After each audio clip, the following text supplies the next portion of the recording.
Okay, so hello everyone. I'm Ziqi Liu from CMU. I'm currently I'm going to be a second year PhD in statistics, second year PhD student in statistics. And today I'm going to talk about the data Shapley. And today we are going to focus on the four papers listed here. So if you have further interest in the topics, or if you want to refer to some resources during my presentation, so just to look for the resources here. Okay, and since I'm also very new to this topic, I just found it interesting when Professor Ma sent me the resources. So I know maybe some of you are experts in this area. So if I make some mistakes during this presentation, or you have something important to comment on, to just interrupt me, just feel free to interrupt me. Okay, so let's start it. Let's get started. Yeah, so in nowadays, the data becomes a fuel for technological and economic growth. But there is a fundamental challenge, is that we want to quantify the data value in algorithmic predictions. So for example, Sorry to interrupt you, but is it possible to get rid of the like the bar, the toolbar? Yes. Okay. Yeah, that's sorry. Can I just? Oh yeah. This yeah, is because yeah, this works. Okay. So for example, we want to compensate the individuals who provide us their data when in the healthcare or consumer markets for us to train the machine learning algorithms. Yeah, so how do we allocate the profits to those individuals who provided the data to us? So this is a key problem that we want to deal with today. So this presentation, we will show some equitable evaluations for the individual data provided from individuals. Yeah, and we will also present some algorithms for efficiently efficiently approximating or estimating those valuations. Okay, so this is the topic for today. And yeah, before we get started to introduce the data Shapley, I want to first to comment on the shortcomings of leave one out valuation, because leave one out is one of the simplest idea for evaluate this importance of each data point. And this is also the underlying idea of influence score, which is presented by Professor Ma in the first meeting of this reading group. And now we just consider a simple example. Consider we are using a nearest neighbor classifier that each test point is assigned the label of its nearest training point. But now we assume that every training point has two exact copies in the training set. So now if we remove one point, it does not change the predictor since its copy remains in the dataset. So if we want to find the nearest neighbor, yeah, if the nearest neighbor is this data, but it still has the copy in it, so it will not change the prediction, right? So hence the leave one out approach will assign zero value to every training data point, and regardless of the true essential value of each data point that contributes to the algorithm learn from the training data. So how to overcome this kind of the shortcomings of leave one out valuation? Then the people proposed the concept called data Shapley. Before delving into the detailed definition and what data Shapley achieves, we need to first introduce some notations. So let's first we let D to be the dataset containing the data from n individuals, and let I to be the index set. S is usually to denote a subset of the index set I. So it can be, any random subset. And A is the learning algorithm. And we use the utility function to measure the, utility function is a measure of the performance of the algorithm A. And since it has two parameters, S and A, so it is the performance score of the algorithm A when trained on the data with indices in S. So this is the utility function. For example, in a classification task, the utility function can be just the accuracy of the predictor on a separate test data set. And then the SI is the data value that quantifying the value of the ith datum.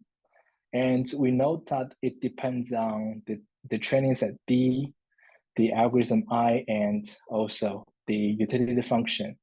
It depends on all these three parts. So it could be the case that even if in the same training data and we want to perform a different task, then the importance score of specific data points will change very large. Like suppose we have data from hospital and we first train it for prediction for like some cancer, and we have another task to train to predict some other things. And for these two tasks, maybe a specific one patient's data is very important for the training of the first task, and maybe not very important for the next second task.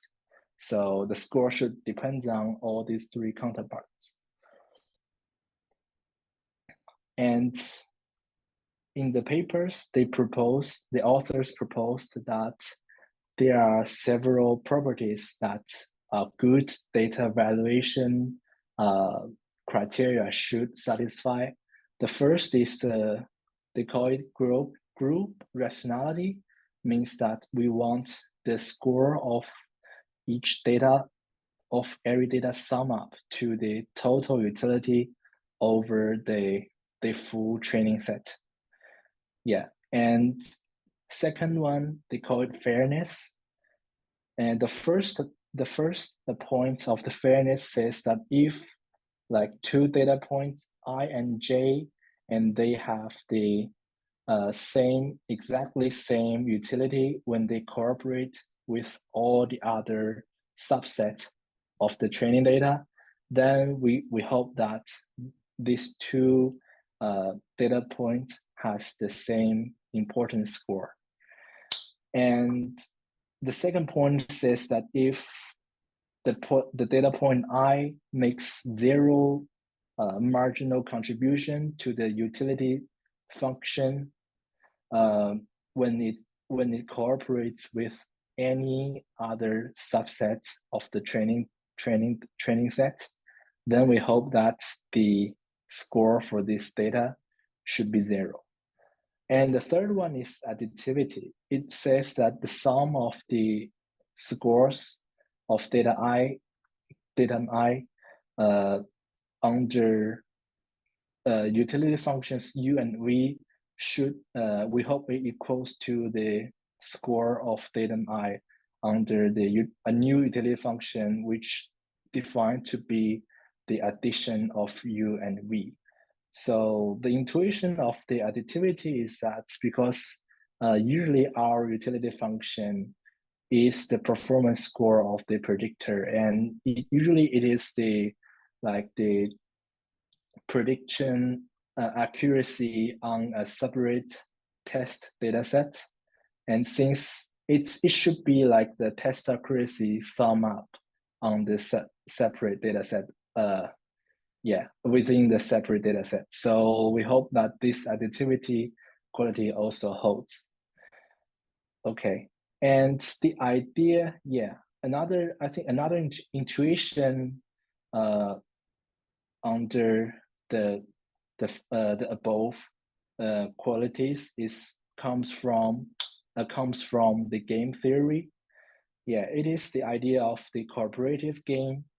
In this paper, the authors showed that we can actually reduce the data attribution problem to a cooperative game.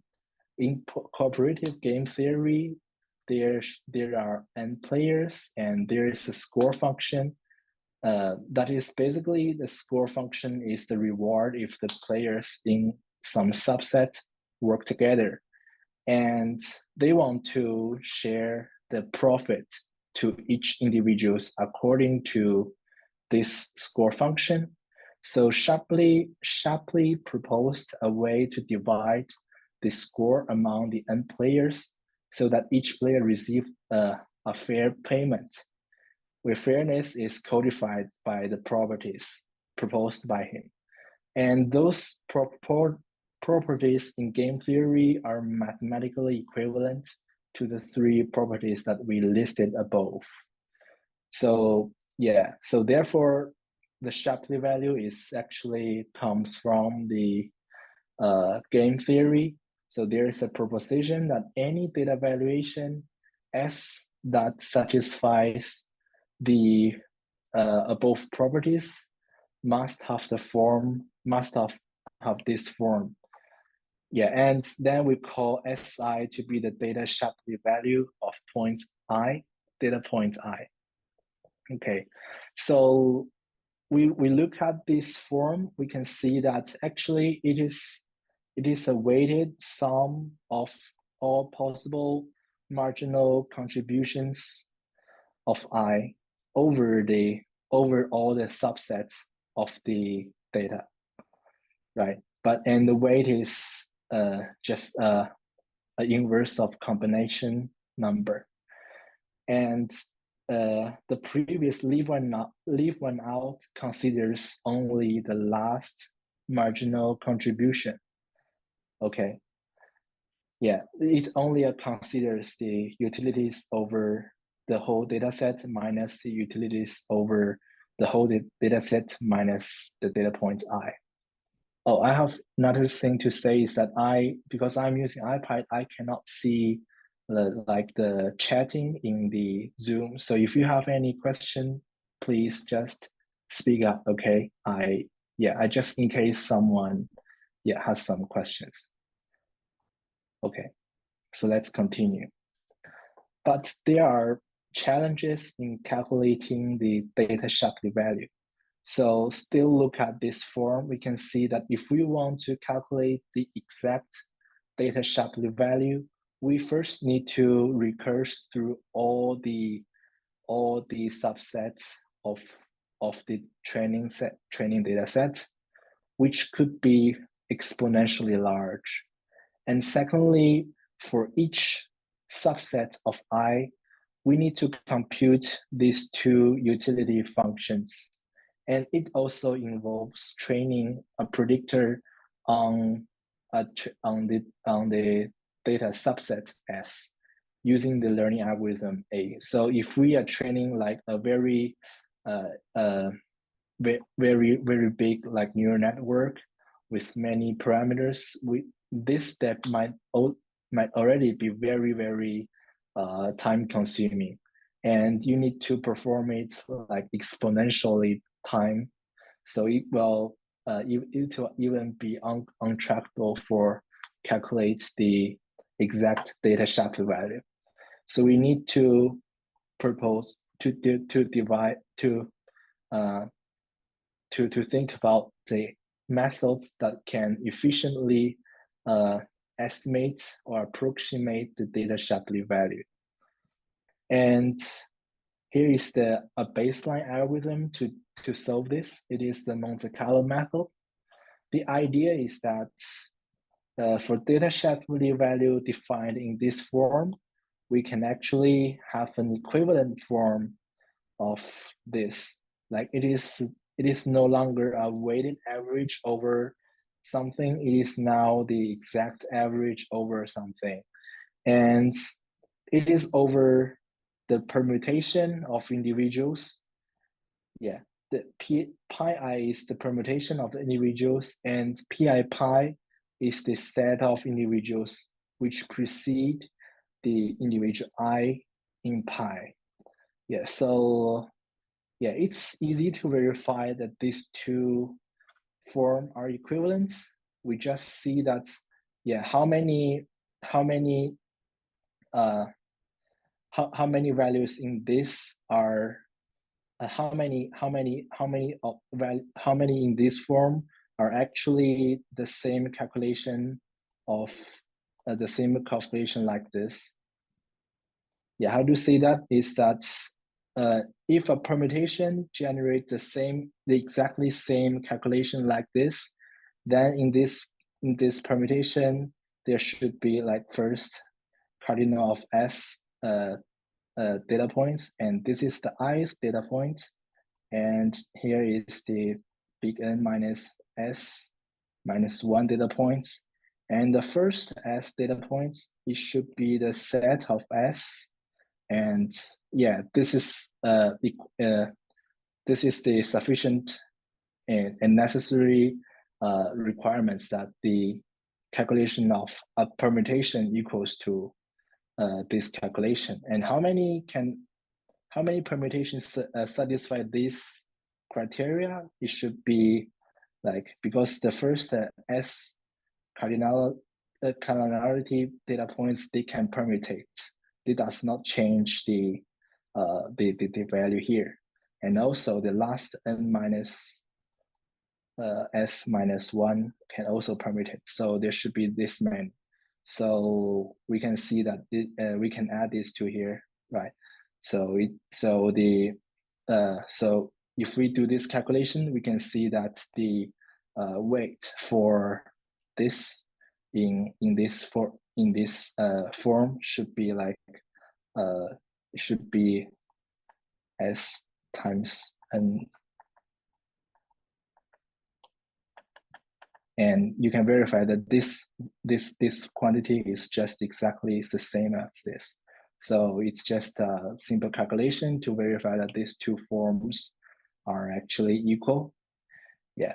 So since this is the exact average or over something, we can use the Monte Carlo method to sample the permutation from the uniform distribution of all the permutations of the training data and calculate the marginal contribution.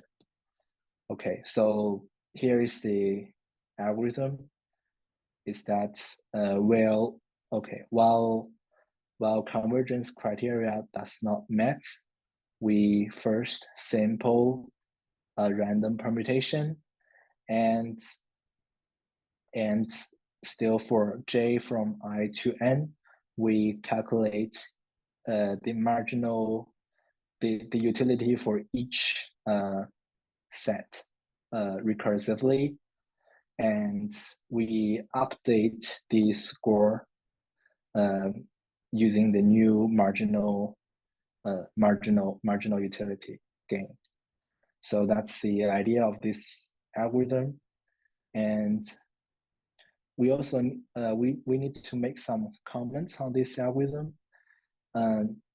So yeah, there is in these papers they use a way to measure how the computation complexity of the algorithms. There is a concept of epsilon delta approximation. Is that we want to have an algorithm that generates the estimated data Shapley value S hat minus whose L2 distance with the true data Shapley value smaller than epsilon, and the probability of that should be not smaller than 1 minus delta. And we note that now S hat and S are both vectors, because the data Shapley value should be S1 to Sn. Okay, and also S hat is also, because data Shapley value is defined to each data point. So these two are actually vectors. So we use L2 norm in this definition. And we are interested in how many the calculations should we do to achieve an estimate of data Shapley value that match this epsilon delta approximation. And it can be shown that the permutations needed to achieve an epsilon delta approximation should be this amount. And you can see that it's about n times log n, right? It should be this amount if you ignore the constants. This can be shown using the simple Hofding concentration inequality. And also, we also need to note that in the algorithm, for each random permutation, we actually evaluated the utility function for n times, because for each subset we need to train the algorithm and we need to use it to calculate the utility. So actually, for each permutation, we train the algorithm n times. So the number of utility evaluations needed in this baseline Monte Carlo Shapley algorithm is n times the permutations needed. So it should be this amount, like the n squared times log n. And in practice, the experiment shows that convergence is reached within the number of permutations on the order n, and usually 3 times n Monte Carlo samples is needed for the convergence. So anyway, this is still very computation complex for the Monte Carlo Shapley, but it's unbiased estimate for the data Shapley values. Okay, so people still thinking about more efficient algorithms to estimate the Shapley values, and we first I first want to show 2 algorithms. I think their idea of the idea of improvement is from engineers' perspective. The first is the truncated Monte Carlo Shapley, and its idea is that it is sufficient to estimate the data Shapley value up to the intrinsic noise of US. So we need to know that US is not a fixed function. It is actually random. It's random. Its randomness comes from the randomness in your test data set, right?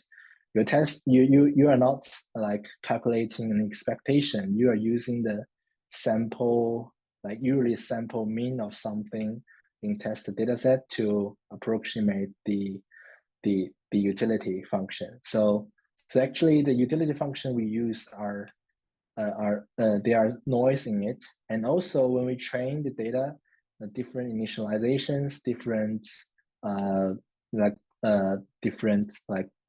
grading steps also can yield maybe slightly different predictors. So there are intrinsic noise in US. So we don't need to estimate the data Shapley to very, very strictly. We just, because there are already errors in US, we can just estimate the data Shapley up to this intrinsic noise in the utility function. And in practice, the quantification of intrinsic noise is to use the bootstrap samples of the test set to have to get a performance bound. And once we once we reach this bound, we just stop. And on the other hand, we can foresee that as the size of the subset increases, the change in performance by adding only one more training point becomes smaller and smaller. So yeah, as we add more and more data points, the marginal utility gain tends to converge to zero. Yeah, so we can have this feeling. So based on these two observations, the authors proposed the truncated Monte Carlo Shapley. The idea is first also we need to sample a permutation of trained data points. And however, for this time, we have a performance tolerance. If the utility within the subset of this permutation is very close to the utility over the whole training set, we just stop to calculate the next utilities. We just set them to be the former one. So yeah, so what this means is that we can foresee that because we know that should be bigger than like UJT should be bigger than UJT minus 1. So we can foresee that if this holds, then the marginal utility gain should be very, very small. And maybe, it's already below the intrinsic noise of the utility function. So we just set them to be 0. So we just set the marginal gain to be 0. Okay, so this will save a lot of computation resources because we don't need to calculate, we don't need to train the algorithms for all the n data, all the n subsets, right? We can stop once these criteria are met. Yeah. Okay. So this is the idea of truncated Monte Carlo Shapley, and the authors propose another idea is the gradient Shapley. The idea is that when algorithm A involves stochastic gradient descent, that is to say, if in algorithm A we actually iteratively update the model parameters using randomly selected batches of the training data, then we can actually approximate the well-trained model using the model trained with only one pass through the training data. So the basic idea of this algorithm is we just perform the gradient descent on one data point at a time, and we use the changing model's performance after one gradient descent at the one new data point to approximate the marginal utility gain over of the new data points to the well-trained predictor models. So here is the description of the algorithm. Is that we also have the random permutation sample, and each time for a new data point, we just do one pass of gradient descent to update the parameters and evaluate the utility, and use this utility gain to approximate the utility gain on the well-trained models.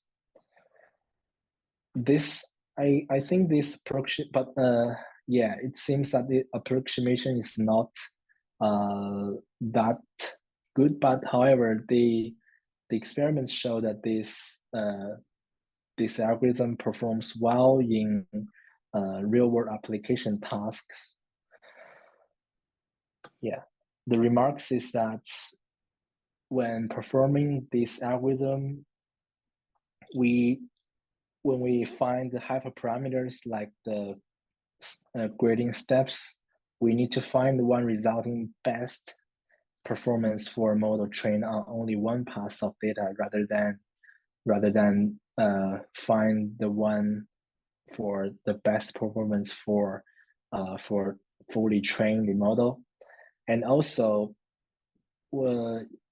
since we want to make the interpretations more robust, and we can think about compute the data Shapley for groups of data points rather than for just individual data point.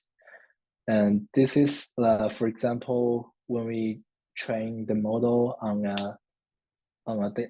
data in hospital, we can group the patients, say in age and in age something, and we can compute the data Shapley for the patients in certain like age range, and that is also meaningful that is also meaningful. Yeah. So, and also it will increase the robustness of the outcome. Okay. So here I want to show some experiments results for truncated Monte Carlo Shapley and the gradient Shapley. So here in this experiment, they use the data to predict the two disease, skin cancer and breast cancer. For the group A of the graphs, they actually they want to remove they just remove the highest value, the data with highest value, according to truncated Monte Carlo Shapley value or gradient Shapley value, leave one out value, or randomly remove just one data points, and they want to see like whether the prediction accuracy will go down after they remove the high value data, because this should be this should be intuitive, because if the data value is high, it means that it contributes a lot to the accuracy of this algorithm. So if I remove high value data, I should foresee that I can see there is the model will perform worse than it is now, right? So we can see that if we remove high value data, like trained in truncated and Monte Carlo Shapley or gradient Shapley, the prediction accuracy goes down very quickly. While for the leave one out, the performance is not very good. Even for this, it matches the random removal. Okay, so for the B, they are removing low value data. So if the data value is low, sorry, can I ask a question? Okay. Just okay. So here is the accuracy test accuracy or the training accuracy? It should be test accuracy. Yeah, it should match the utility function. Yeah. Okay, thanks. Okay, so yeah, if we remove low value data, we should expect the prediction accuracy goes up, right? And the picture also shows that the Shapley value performs well in this task. And also for C, they actually have another pool of patients. They are thinking about maybe. Can I ask a question here? Okay, So okay, good. can you elaborate more on why do we expect to see the improved performance when we remove low value data? Okay, so the actually the okay, so if the data value is low, it means that it contributes less to the accuracy, to the utility function. We can go back to the definition of like of the data, like data Shapley value. So what does it mean if the data value is low? It means that the value I contributes very less on the marginal utility, right? So we can foresee that if or even if it is negative, it is also possible that this value is negative, because some data sets may have mislabeled data, or some data is wrong, or some data is very significant outlier that contributes negatively to the overall accuracy of the prediction. So if we remove like the lowest, the data point with lowest data value, I think it is possible that it will contribute negative to a lot of marginal contributes negative to a lot of marginal utility, contributes negative in the marginal utility gain for a lot of like subsets. So I think this is intuition of why this can be, the accuracy can go up after you remove the low, remove the data point with low data value. Yeah, it helps. Thank you. Okay. Good. So in C, in C, we actually add, because the authors also has another pool of patients. In C, they want to choose new patients in that pool that similar to the high value data into the training set, and they also expect it would have a utility gain. And also in D, they're adding the data points are similar to low value data. And how they distinguish which new patients are similar to the high value data, and which patients similar to low value data, I think they use the random forest to like run a random forest on the data value and the data points, and they can find some choose some score to find the high value, to find the new patients that's similar to high value or low value data.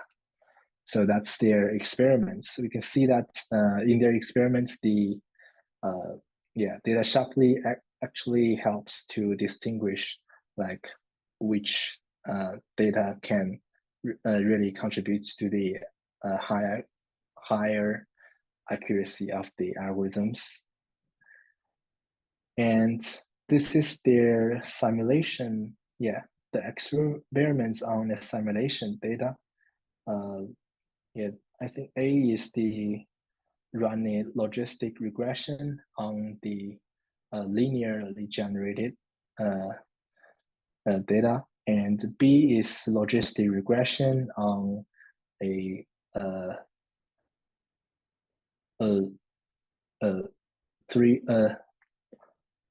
how to say that?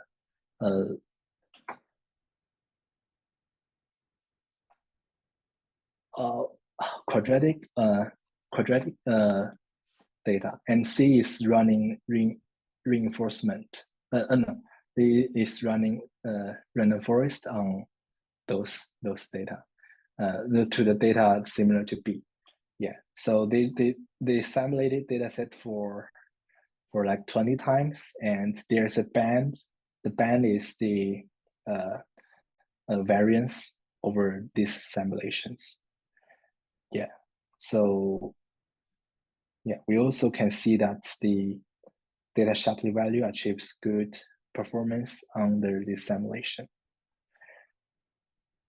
Okay, and they did another experiment is to try to identify the spam, try to identify the mislabeled data For example, in the first one, they have some spams in the data, like 20% is mislabeled, and they want to like identify which data are mislabeled.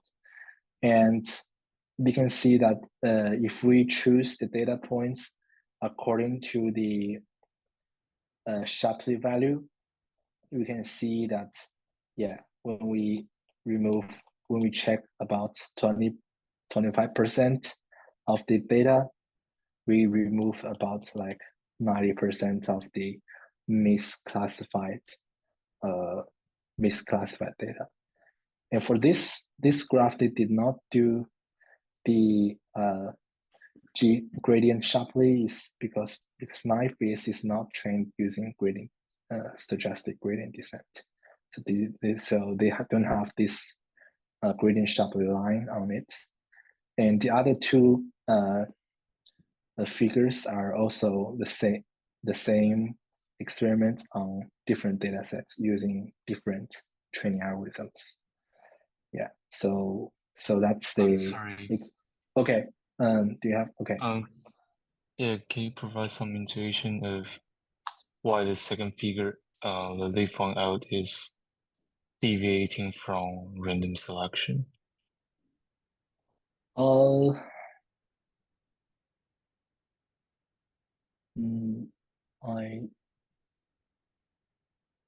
Sorry, Yeah, because I'm not like it's interesting points, but yeah, because like from the previous figures, like I think they found out are all similar to random selection. Yeah, you're right. Yeah. Yeah. Are they like, or does the author discuss this in the paper? I don't think they discussed it in the paper. Yeah. Okay. Or I overlooked it. Yeah, but I see it's a good question. I can check it afterwards. But I don't remember. I read this read comments about this. Okay. Okay, I thanks. just want to comment that it seems like this mislabel detection task on logistic regression is a kind of rather simple task. So we have a recent project that did some benchmark work, and we found that like for most data attribution method, like for example, inference functions motivated by one-off, right? So most of the methods can do a pretty good job on this mislabel detection on logistic regression. Well, at least like in the setting, in the set and models we tested. So maybe, yeah, maybe this happens to be a kind of simple task. Okay. Yeah, it's possible. Yeah. Thank you. So basically, simple tasks means they found out will have good performance for like mislabel.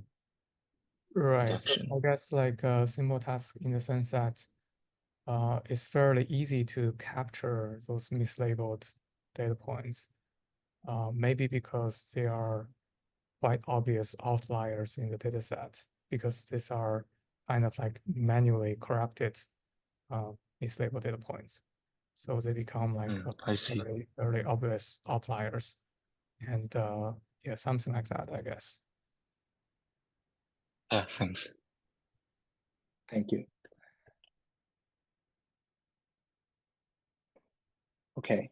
And yeah, I think the above two improvements on the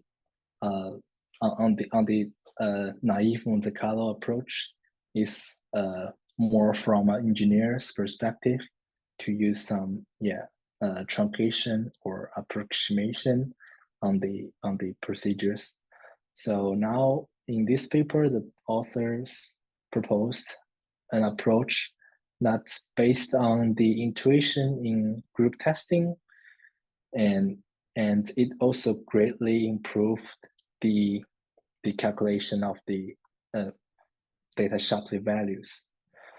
Yeah, so in group testing, each test is performed on a pool of different items, and the number of tests can be made significantly smaller than the numbers of items by smartly distributing items into pools. So in our setting of calculating data Shapley value, we can also view that, like, calculates the data Shapley value as calculate each data Shapley value as a single test, and maybe we can use some, like, smartly design some pools to like calculate some data Shapley values together, right? And maybe you can use this method to reduce the computational burden. And recall that the definition of data Shapley value is like this. And in this algorithm, they focus on the differences of data Shapley values, which can be calculated to this form. And the idea is that, we want to approximate the differences of data Shapley values. And how do we do that? We can first, for a pool of individuals S, which is a subset of the index set I, right? And we let beta 1 to beta n to denote indicators of whether individuals I to n are in the pool. So this is just a notation. And we can compute the utility over the pool S, which is denoted as this U beta 1 to beta n. And since we are focused on approximating the difference of data Shapley value, we focus on the following empirical contrast defined like this. And since looking at the form of the difference of data Shapley value, we can expect that if we draw beta 1 to beta n according to a certain probability distribution, we might have the expectation of the empirical contrast to exactly match the difference of the data Shapley value. And also in this setting, we assume that the utility function is bounded. So the variance of the empirical contrast is also controllable, and we can then have a high probability error bound on the departure of the average of the empirical contrast over an amount of random samples. We can have a high probability error bound on the departure of this sample average from their expected value Si minus Sj, using like the concentration inequalities. Okay, so here's their algorithm. They actually just created the distribution. Just they draw the K from the distribution of K, and then uniformly sample a subset with length K, and just to sample a random subset according to some distribution, and then they calculate the average of this empirical contrast, and then they believe that this empirical contrast is a very good approximation to the true differences in Shapley value. And then they just solve the feasibility problem listed here. They want the S hat sum to the utility over the whole data set, which is ensured by one of the property in the definition of the data Shapley value. And also they want the the differences in S hat is approximated by the delta Uij. Yeah, for all the ij belongs to 1 to n. So there is a theorem that if we want an epsilon delta approximation to such Shapley values with respect to L2 norm, we just need the test, the calculation, the number of calculation T satisfies this bound. After some easy or some mathematical verifications, you can see that the number of utility evaluations in these algorithms is at most square root n times log n square. And as a comparison, the baseline Monte Carlo approach is about n squared times log n. So this is a very big improvement on that. The idea of proof is that, just as we noted, we can verify that under the sampling distribution proposed in the algorithm, we have the expectation of the empirical contrast to be exactly the difference of true Shapley values.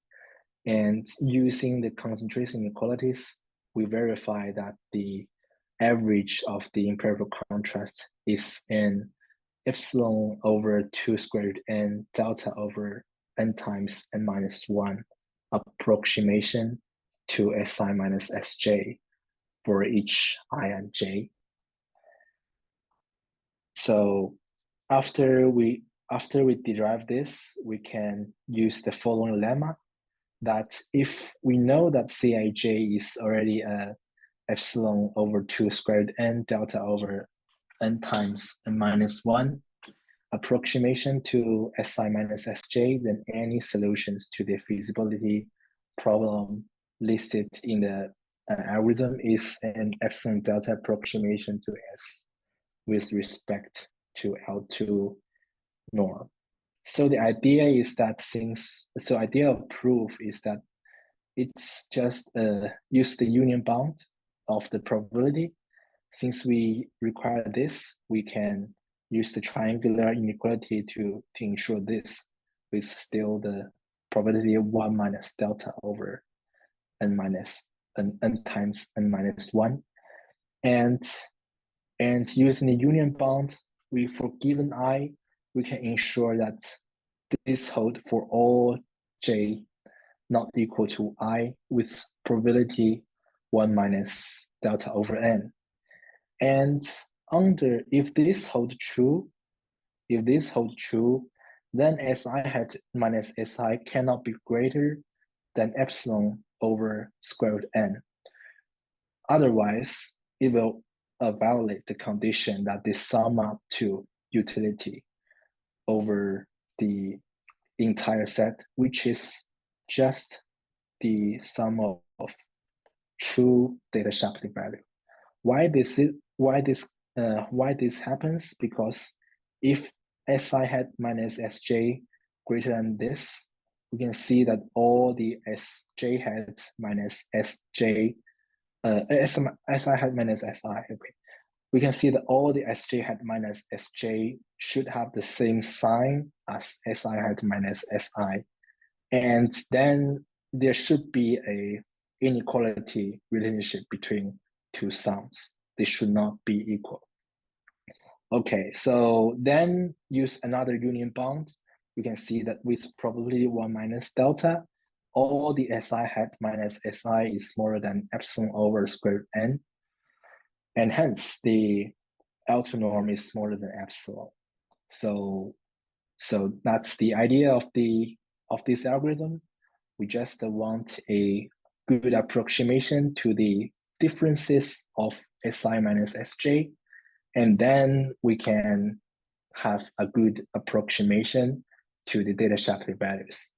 And another question is why this is solvable, why there must be a solution to this program.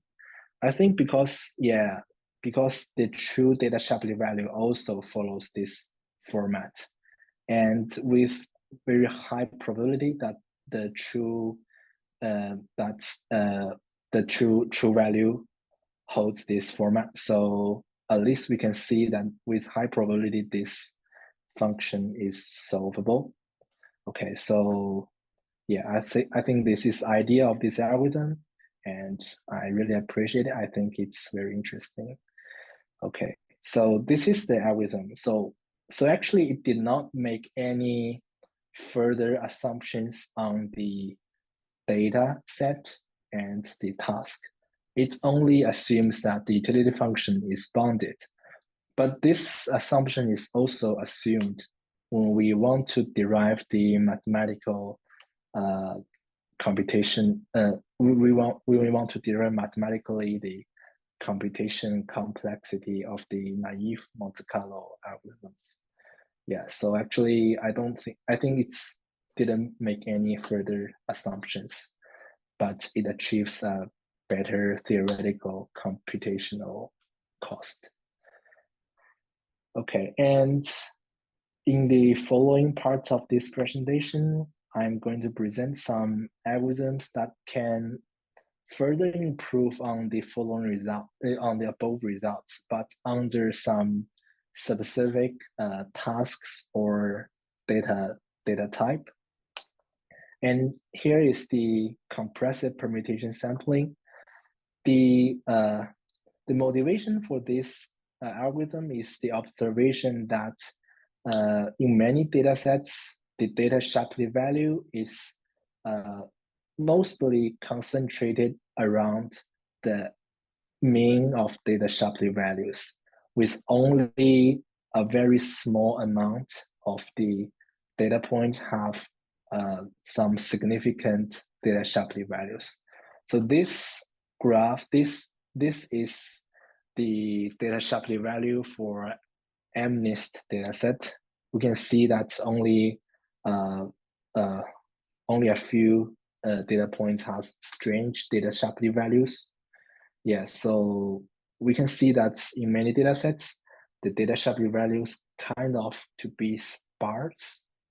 And yeah, and so the authors think about to apply the some resulting compressive sensing into the calculation of data Shapley value. So the compressive sensing is to recover a sparse signal S with far fewer measurements Y than the length of the signal. And Y is a linear transformation on the S. And a sufficient condition for the recovery is that the measurement matrix A satisfies a key property, the restricted isometry property. So if we define the case restricted isometric constant delta K for matrix A as the following, it has been shown that the every k-sparse vector S can be recovered by solving a convex optimization problem. We just want to minimize the L1 norm of S subject to AS equals to Y. If the case restricted isometry constant satisfy this this restriction. Okay, so in the algorithm, they actually sample a Bernoulli matrix, and it is in theory this Bernoulli matrix satisfies the isometry, satisfies the RIP restricted isometry properties with high probability.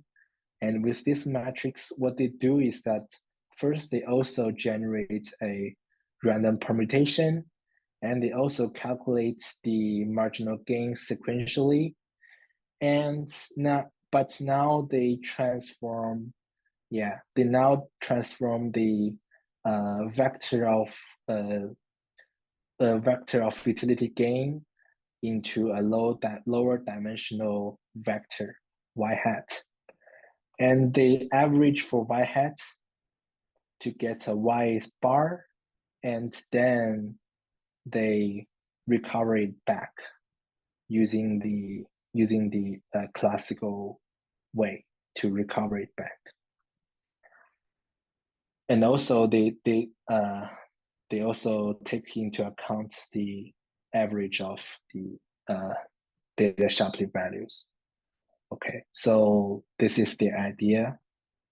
And in theory, they showed that the number of utility evaluations required for achieving an epsilon delta approximation is only n log n.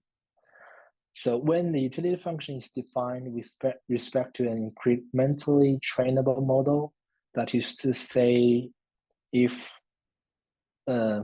we can train, if we can derive phi it in with respect to permutation, just within one fully training of the data of the big N data points, we can actually reduce the training burden more to log n. So yeah, so and this is their experiments that we can see that when we allow certain approximation error, the compressive permutation algorithms can uses much less number of permutations compared to the baseline permutation, which is just the baseline Monte Carlo. Okay, so this is the compressive permutation sampling. Yeah, and another improvement on the algorithms is for the case that we know we are calculating data Shapley values for KNN classifiers. So if we consider the following utility functions for the KNN classifiers, that is just the average correctness of the data points around the test set, the test point. We can show that the Shapley value of each training data point can be calculated recursively as follows. So this is very powerful in calculating the data Shapley value, and using this theorem, we can derive an algorithm based on that. So the idea is very simple. It's just to recursively calculate the data Shapley value one by one. And finally, because the test set has n test data points, we just sum up all the data Shapley values calculated for a specific test data point. This calculation is done due to like the additivity of the Shapley values, which is another basic property of data Shapley value. Okay, and we need to note that for these algorithms, the only thing that bothers us is that we need to sort the data according to the distance of the training data to and the test data point. And this sorting algorithms also consumes some computation cost if the data point is very large. And the authors proposed to use the local sensitive hashing to further alleviate the computational cost. The idea is that actually we don't need to sort the whole data set. We actually only need to find out the first K star, the closest K star data points to the test data, and only sort those data. The idea is that because the approximation to exact data Shapley value defined by this is actually an epsilon 0 approximation to the true data Shapley values. Yeah, and the intuition comes from that. Why this hold is that we go back to the theorem. We can see that, okay, so this one is the numerator is smaller than 1, and this one is quite small, right? If epsilon is not very small. And for this, if we sum up I, we can see that there are some cancellations in this term and this term. So essentially, we can see that it will be some something over I minus some over some j times j plus 1 and something like that. So finally, we can just truncate out all the alpha I that is bigger than this bound. Okay, so this is ID, and the algorithm for the algorithm, they just apply the LSH to figure out to estimate the K star nearest data points to the test data points. In LSH, every training instance X is converted to codes in each hash table by using series of hash functions.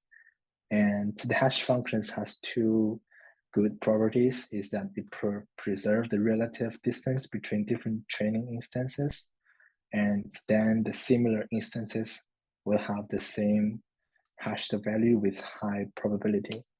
For example, if we focus on L2 distance, and a common choice of the hash function is just h equals to the floor integer of this value, and w is a vector generated from distribution, and b is generated from the uniform distribution. And it can be shown that the probability of xi and x test has the same hash value is a function over their L2 distance, and this function is monotonically decreasing. Yeah, so this is the idea of the LSH based data evaluation, LSH based algorithms for calculating Shapley Shapley values. Okay, and finally we introduce the data Banzhaf. Yeah, so now we recall the Shapley axioms that we want the group rationality, the sum of the data Shapley values, to be the utility of the whole data set. We want the fairness, that's the two fairness conditions, and we want the additivity. And actually, if we remove the first condition, that we can this is a concept of the semi-values. So there's a theorem that a value function is semi-value if and only if there is a weighted function that satisfies this, and the value function can be expressed as the follows: still a weighted average of the marginal utility gain of the data point I. And why people think about this? Because as we noted before, UI, the function U is actually a random thing. It is not a fixed function. So if we train the data, train the algorithm using like a different initialization or other different hyperparameters, we might yield a different predictor, and then have different utilities. So in this experiment, they the authors ran a lot of calculations on the leave and out value, on the data Shapley value, also on their proposed data Banzhaf values. They ran a lot of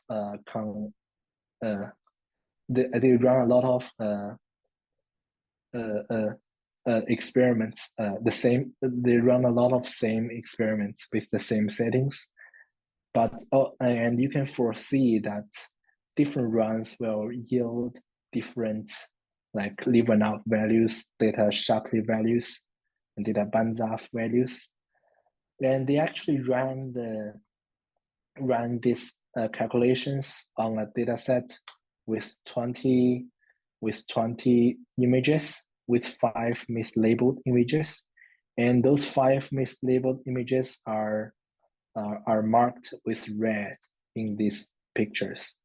So we can see that in their experiment, we can see that the leave one out and data Shapley, they can capture their high value capture the mislabeled images.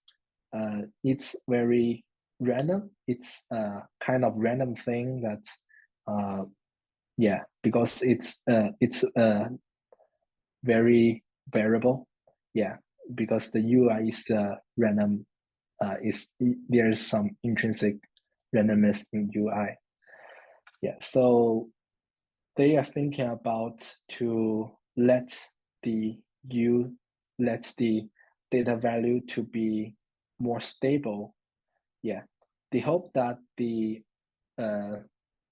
data value can preserve the order of the values the most under different runs of calculations.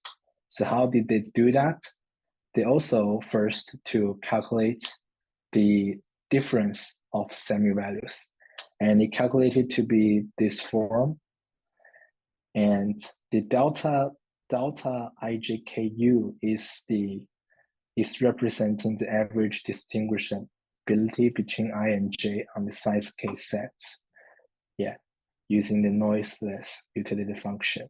So what they want is to see that, because when the order of I and J flipped, it should be like if you write out this, this is the difference of the semi-values of I and J under the utility function U and the semi-value which is encoded with W. W is the weight, but it can uniquely identify a semi-value, right? And times, for example, another utility function using the same semi-value. If this is smaller than 0, that means that under these two utility function, the order of I and J are flipped, right? And if we want to quantify the stability of a certain semi-value, we want this situation happen only when U and U hat is very large, right? If any small difference in U, it will result in a order flip. We can see we feel that this semi-value is very, very sensible to the change of the utility function. So that's the idea. So they first define the distinguishability, and it's say that the data point pair is tau distinguishable by U if and only if delta IJKU bigger than tau for all k bigger than in 1 to n-1. And this is a property only for the utility function. It has nothing to do with the semi-values. It has nothing to do with the weights W. Okay, and they define the safety margin is that we want to find the minimum distance between U hat and U that satisfies that U hat can flip the order of I and J when U belongs to a tau distinguishable set. And also we define the safety margin of a semi-value because the both one is for a pair, and for the semi-value is just the minimum of overall pairs of this safety margin. And then they propose the data Banzhaf. Data Banzhaf is just a exact average of the marginal utility gain of the data point I. And the theorem shows that for any tau, Banzhaf value achieves the largest safety margin among all semi-values. Yeah, so in theory, that the Banzhaf value will be more stable, will be more like robust to the order of the data points. Okay, so they also proposed an algorithm to estimate the data Banzhaf value. That is the maximum sample reuse Monte Carlo. The idea is that the idea is to apply the linearity of expectation. We can write the Banzhaf value to be the expectation of subset contains I, and evaluate it, use the utility function minus the expectation without I.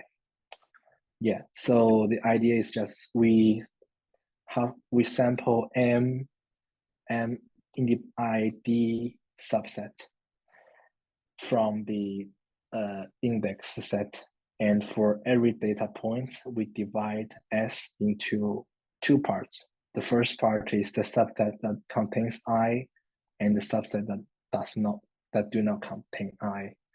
And then we can just estimate the data Banzhaf value by the difference in sample means of these two sets. Okay, so this is their idea of the estimation. Yeah, it is also an improvement on the Monte Carlo because it reduces some repetitive calculations of the subset. Okay, so I think that's all for my today's presentation. Yeah, we have still 10 minutes, so do you have any problems or I made any mistakes during the presentation? I'm happy to discuss. Hello? Yeah, thanks, Ziqi. Are there any questions from the audience?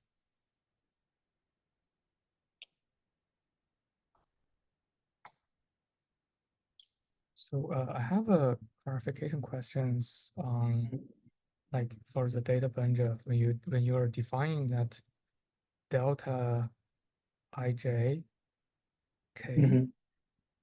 Yeah, this page. Yeah, so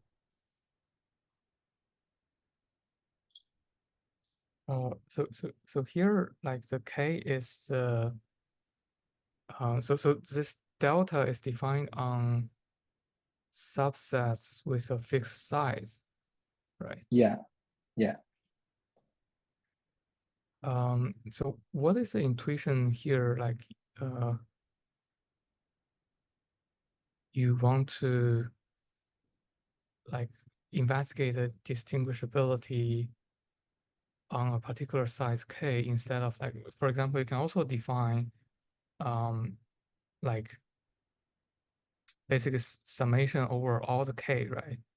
Yeah, but actually it's for all the k. It's not for a specific k. The distinguishability is for this should hold for all the K. So yeah, so I'm wondering like, what if you define another distinguishability based on the summation of this, right? Which is a weaker version of it.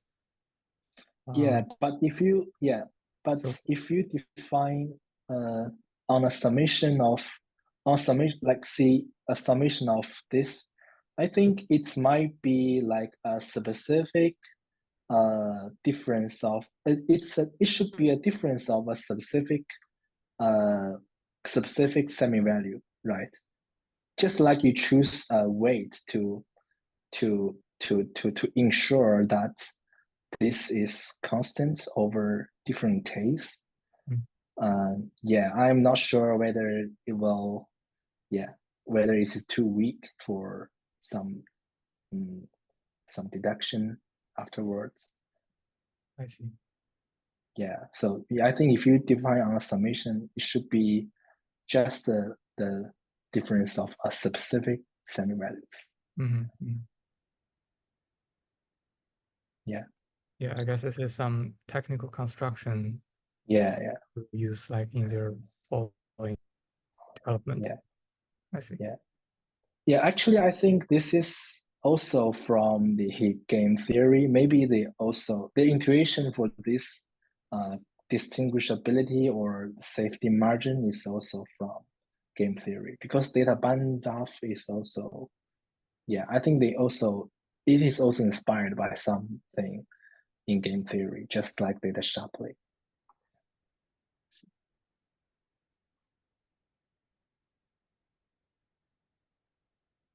Okay, got it. Thanks. Do other people have questions?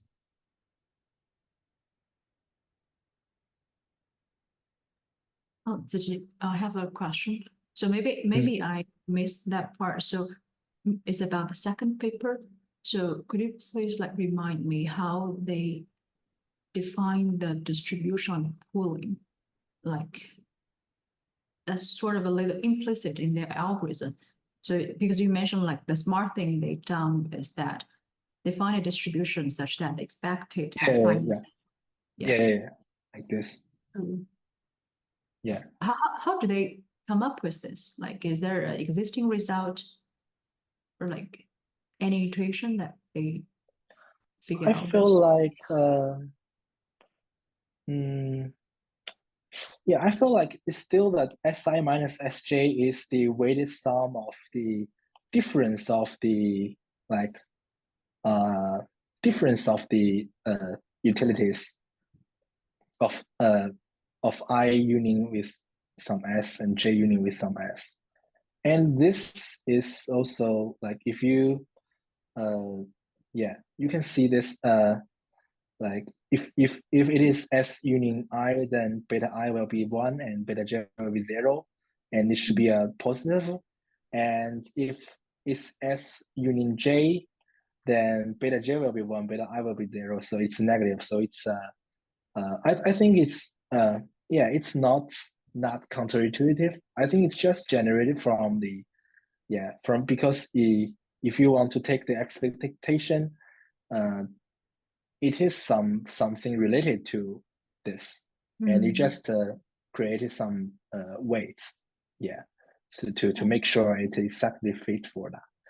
So in my opinion, you might remember that in my memory that it's not hard to verify these two are this expectation holds. Yeah, thanks.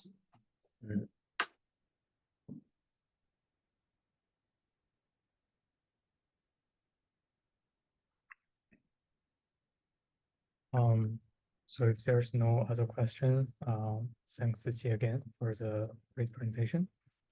And I think that's it for today. We'll see you next week.